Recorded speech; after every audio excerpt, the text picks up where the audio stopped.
Thank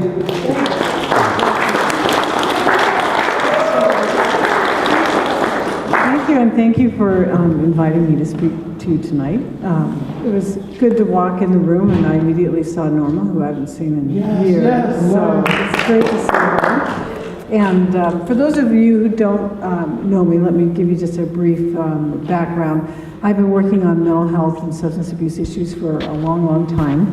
I served in the state assembly for 12 years. I was actually term limited out of there. And then I went over to the state senate, and then redistricting happened, and I moved a mile out of my district, so I had to resign. Then I ran again in the district I was in, and I lost a very close race, which, as I was telling Norma, is probably for the best, because I was getting too old to work two jobs.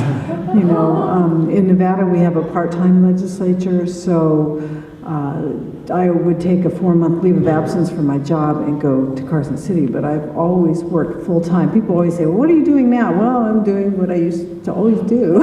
You know, I work. So my job, though, is very relevant to these issues, too. I get to work in the specialty courts, which include the mental health court. And I've worked with the mental health court from its very beginning, and many of the folks in NAMI supported us in those efforts. And I'm glad to tell you, Mark is a peer educator there in our court, and we're serving about 240 people at a time. Now it's grown. When we started, there was one person that we started the court with Judge Breen, and now we have about 240 people at any given time enrolled in the court. So it's really, it's our favorite court. We have 8 different courts, but the mental health court is the one that really is the most fun to work in, and it gives all of us who work there the most joy, because we get to help people and hopefully keep them out of the criminal justice system, and it's very rewarding. So if you haven't seen the mental health court, ours has really been nationally recognized as one of the best in the country. So yeah, which I'm very happy about too. We worked hard along on it. Feel free to come by and see it. You really should. It's every Friday at 9:30 and at 11:30 in courtroom A on the first floor of the old courthouse. And it's a great way to see how, when you put systems together, people who really want to help together, the difference it can make, as you all know, when people are able to access the mental health care that they need. It's, you know, we get to see people come in jail and custody looking horrible, and a year later walk out and have their lives completely transformed. So it's very rewarding, and it's still going strong. But I think why Joe wanted me to come here tonight was to talk a little bit about the state budget, what we can expect in Carson City next year, how you can be involved in advocating for mental health care. So just in my personal role as somebody who cares about these issues and is concerned about what might happen in Carson City next year, I'm happy to be here and hopefully share a little bit of information with you. And then I really want to open it up to questions, because one thing most of what I'm going to tell you, you can find out other ways. But what I can provide for you, I think, is some insight to how the process works, answer your questions, and we can talk a little bit about how we can all be effective, because things are going to look quite different in Carson City. The elections changed everything, but we'll get to that in a minute. Well, actually, let's get to that right now. What is so different about Carson City this year? The Republicans took control of the state. The Senate had been Democratic by just one vote. We kind of expected that, goes back and forth.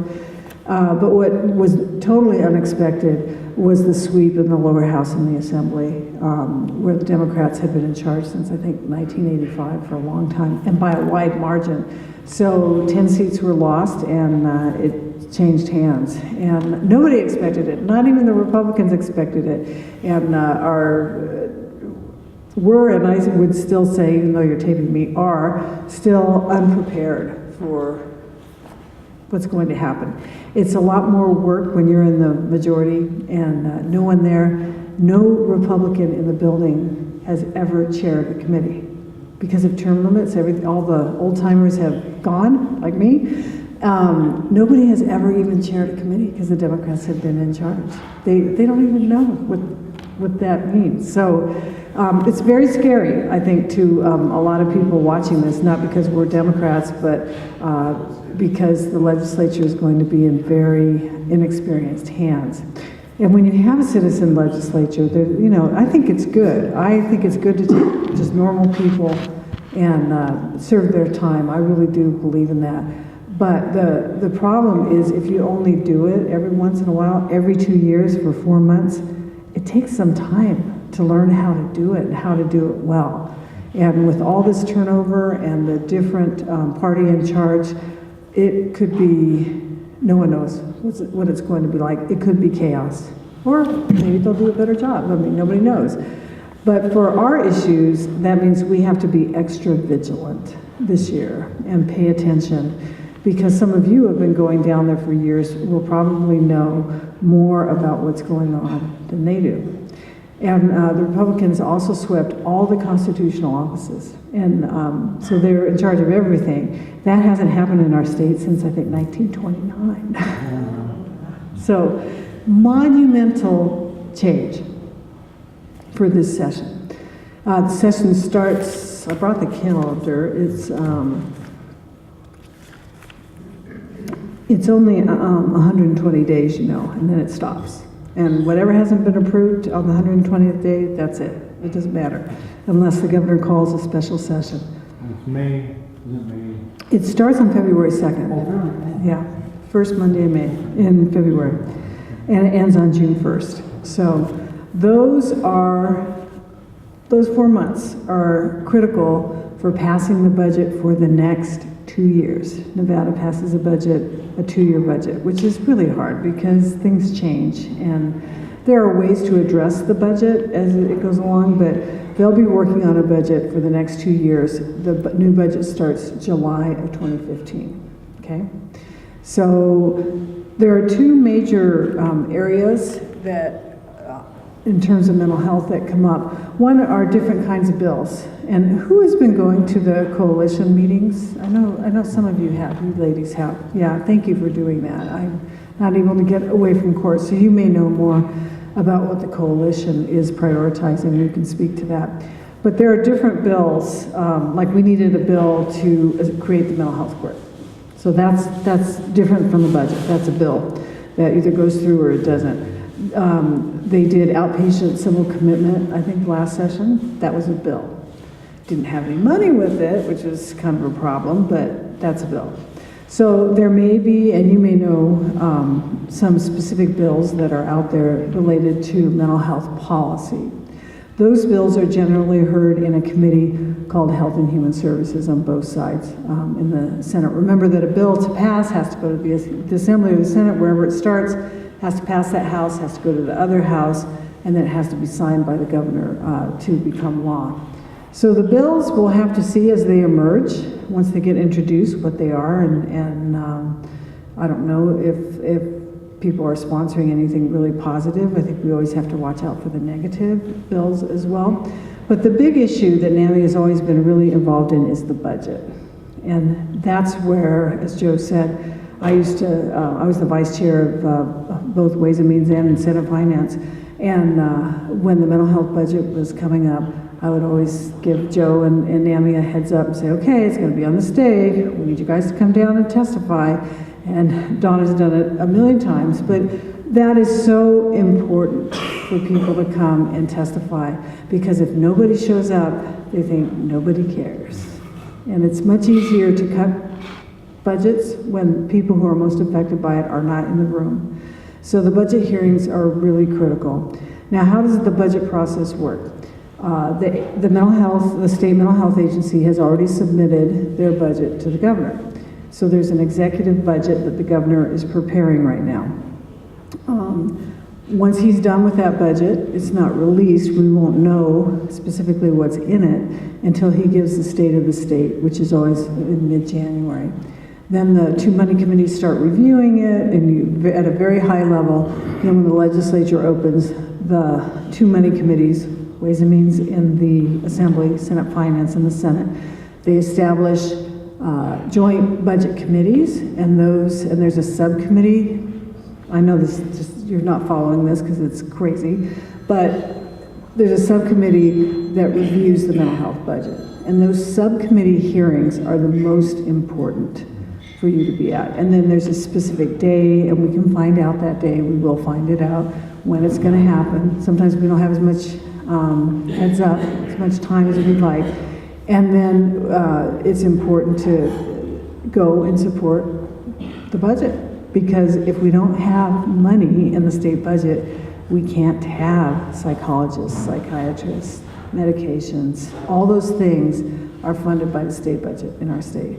So I just can't impress upon you enough how important that is.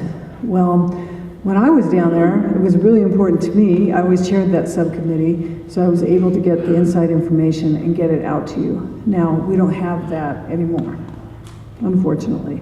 So once the committee is established, it's not established yet, and we know who's on it, we will try and use our connections, both Republican and Democrat, to find somebody on that committee to give us the inside information, and I will help you with that. Yeah, because we need to have that inside person in order to be effective. There's a couple things I'm really concerned about. One is the lack of revenue in our state, and the Economic Forum met today. I don't know if any of you saw the news. In our state, there's something called the Economic Forum, and it's high-level economists and people who are selected by the governor. And they meet at certain times, and they decide what the estimates are going to be for the revenue coming in. So they decide basically how much money the governor has to spend. So that's why they always meet in early December. They give the governor the final revenue number, and that's the number that he has to use to create his budget. So, because in the past they would just say, oh, how much money do we need? Oh, well, we're going to get that much money. And then guess what? Sales tax didn't come in, gaming didn't come in, and there was this huge gap between what they said was going to be the revenue and what happened. Now, no one can predict it. None of us have a crystal ball. We can't, especially 2 years down the road, we can't predict with any accuracy really how much money there's going to be. But over the years, they've gotten pretty good at analyzing the trend and at least making short-term predictions of how much money. So it was not good news today. Nobody really expected it to be very good news. I brought the numbers, just the high-level numbers for you. So last year, and remember the state gets lots of federal money, and we're not talking about that. This is just what we call the general fund, and that's the state's money. That's our tax money, which is what drives me crazy when they give it away to Tesla and all that, because that money can be used for Tesla, or it can be used to fund mental health care, or it's the same pot of money that we use to fund education. You have to make up your mind as a legislator where you're going to put the money. And so that's called the general fund. It's our tax money. Last year, the expenses for the biennium were $6.7 billion. That's how much general fund money we had. It sounds like a lot. Remember, that's 2 years. $6.7 billion. And they are predicting, and the agencies have requested already in the budgets that they sent to the governor, $7.7 billion. So the agencies already requested $1 billion more than we spent this year, this biennium. So they're requesting it because they think they need it. So like all that money that they want to put into Las Vegas to address the scandal down there about busing mental health patients, that would be extra new money that agencies would have requested. So we spent $6.7 billion. The agencies have requested $7.7 billion. And the Economic Forum today said, well, all you have to spend is $6.3 billion. So we're already $400 million less than what we spent in the last biennium. Now, so that's not good news, but not unexpected. It's not, but on the other hand, it may not be as bad as we think, because that is without something called the sunsetted taxes. Remember those? You know, our state doesn't have a corporate income tax. And some of us have been fighting for years to say, you know, we're one of 3 states left in the country that don't have any kind of corporate income tax. We don't have it. And there's lots of reasons why, but that's one reason we don't have enough money, in my opinion. So what we did back in 2009, we were in a terrible situation like this. Nobody wanted to cut the budget anymore. So we came up with what was supposed to be a short-term fix. And it was an increase in the sales tax, which who pays that? Everybody in this room. And a very small increase in something called the modified business tax, which sounds like a business tax, but it's really a payroll tax.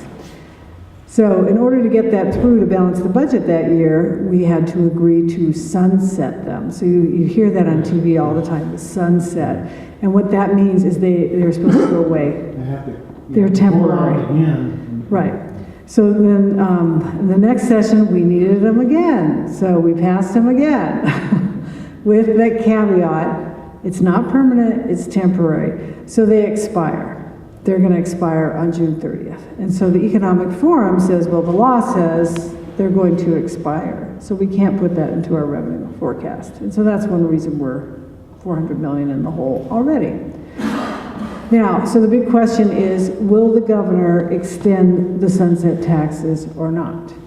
And that's something I'm sure he is pondering right now, whether he's going to extend them. Because, of course, the no new tax people say, even though they've been in place for 4 years, say, well, that was a new tax, and it's supposed to sunset. And we're not going to vote for that again. So the problem this year, of course, is we have people, especially in the state assembly, who are saying we will not pass that again. So even if the governor puts it in his budget, that doesn't mean it's going to happen until the legislature passes the budget. Now you have other people saying, oh, we're going to back the governor. If the governor thinks we need it, we're going to vote for it. But to pass a tax in Nevada, you have to have a 2/3 majority. And a very small number of people can obstruct any tax bill. It doesn't take many. 1/3 of the people can. So it's going to be a battle. It's going to be a battle. It's going to be a battle to even keep what we have now. So that really concerns me. The other concern I have is Las Vegas is going to take our money, take our services. I'm serious. I'm very concerned about that. Not that people in Las Vegas don't have needs. They do have a lot of needs down there, a lot of mental health needs. But I don't want them, and I think those needs should be addressed, but it should be addressed with new money. We don't have enough here either. And I don't have to tell this group how long it takes to get a meds appointment with a psychiatrist now. Unless you're in mental health court, it's like 8 weeks. That's too long. People can't wait that long. It's too long. So I'm concerned that if push comes to shove, they're going to say, oh, well, we have to make it fairer, and so they're going to take some of our money and move it to Las Vegas. So I'm very concerned about that, and I hope that that won't happen. I think that the state folks, the Codys and the Richard Whitleys are wonderful people, and they won't want that to happen, but it's really not up to them.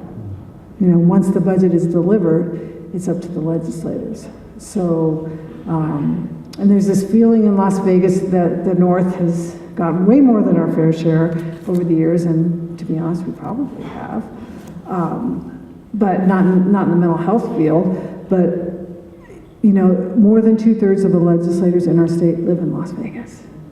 So anything that they decide to do, they can do. They have the numbers if they hang together. So we're in a precarious position up here for that reason, and the whole state is in a precarious position because all the priorities come out of the general fund.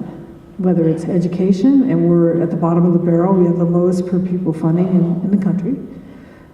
There's certainly lots of needs at the K-12, lots of needs in higher education, lots of needs in many, many areas of the state budget.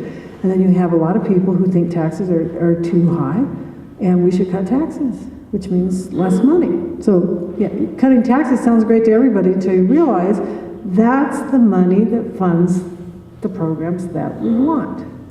Now, during the governor's new behavioral health, whatever that committee is, a long name, I can never remember, they ended up copying a lot of things that we do up here, like the MOST team. That happened because Senator Raggio and I were on the money committee, and we said, hey, the police in Reno say they really need this collaboration. And we had to fight like hell to get it, and we got it, and guess what? It works. It saves lives. It protects the public. It's a wonderful program. So I'm very happy that they're going to copy that. It saves money. Of course it saves money. It saves lives. And they're going to copy it and put it in Las Vegas. I think that's great. But I want to make sure our MOST team is still funded. Our PAC teams are still funded. So those are my biggest concerns. So what can we do about it? Have any of you heard of the NAMI Smarts for Advocacy training? Yes. Are you doing it? We're having our first training January 11th. Oh, I'm so pleased to hear that. It's going to be in Carson City. Okay. At the Ormsby Room at the Sheriff's Office. And it starts at noon to 6. I was going to talk about it. Oh, well, why don't you talk about it? Come up here and talk about it, because I want to hear about it. Oh, yes, there's still openings. We need hope to to do have this. 30 or 40 people there. So NAMI Smarts, and what it is it trains you how to advocate. The first module, which is a couple of hours, will train you how to write a letter. And from that, you can learn how to make that phone call so that you make an impact. And then on beyond that, Linda. It'll depend upon interest. Okay. We might do it in the South too. Mm-hmm. We sent a team to San Diego to train. They Yes. just trained. Good. And that was a national grant. National is very aware that we're really getting into advocacy like we've never been before. And they offer this. They came to us and offered. Yep. Nice. Yeah. I'm glad So to hear that. yeah. So we have. I'm sorry. Can you repeat what? Yes, it'll be January 11th. That will be a Sunday. And it will be held at the Ormsby Room at the Sheriff's Office in Carson City. That's 611 East Musser Street. You know, if we can get some people together, we can carpool down. So I really hope that you will consider this. We have openings yet. We need to know how many people want to go, and maybe even you want to go for a couple of hours. It's really in modules. So there's 3 modules. Each is about an hour and a half, 2 hours long. So you might want to, the first module is definitely what you would want to. It teaches you how to write the letter, and then from that you can learn how to make the phone call and stuff. So. And if you'd like any more information, the Nelsons are the ones that are trained and are doing it. And Alan's email is very easy to remember. It's f2fnami@gmail.com. Yeah, Great. so good. Thank Good. you. No, Yeah, I came across that. It's Yeah, great. you know, and it's open not only just to NAMI members, but the community. So we want to get We're picking up people from, remember the group that mobilized for the child trafficking? Some of those advocates now want to Good. come over and help us. And Awesome. Training is wonderful. No, that's great. Because first you need to learn how to be most effective, and writing a good letters to the editor are certainly important. Learning how to testify is important because it can be very intimidating. But at the same time, nothing is more important than testifying, contacting your legislator, and speaking up for what you believe in. Because if you're not there, they think that nobody cares. They really do. And most legislators, they're still kind of scared of the mental health issue, to tell you the truth. It's not that they don't care about people or services. And with this They many don't- new Tons of new people. people. They don't understand it. Now, I'm sure some of them have mental illness in their family. Of course they do. But, you know, maybe they're ashamed of it. Maybe they don't know how to talk about it. They don't want to reveal it.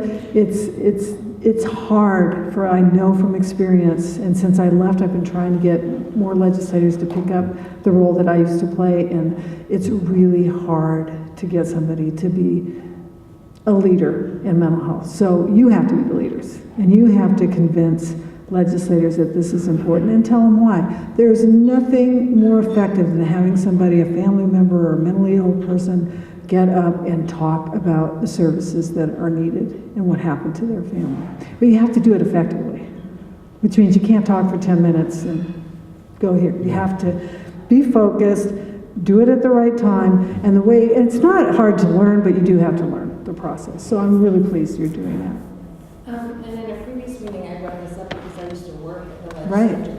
But it really is true because I saw it firsthand. I worked for various legislators, and you can see the people coming in, and it does make a difference. Like, for instance, I brought up the autism group. Oh, I yeah. mean, they really rallied and came down there and made a difference and got a lot more funding for their Absolutely. So They know how to it is do important. it. Yeah, and they showed up with their autistic kids, and they talked about how if they don't get help in the first 3 years of life, they can never recover.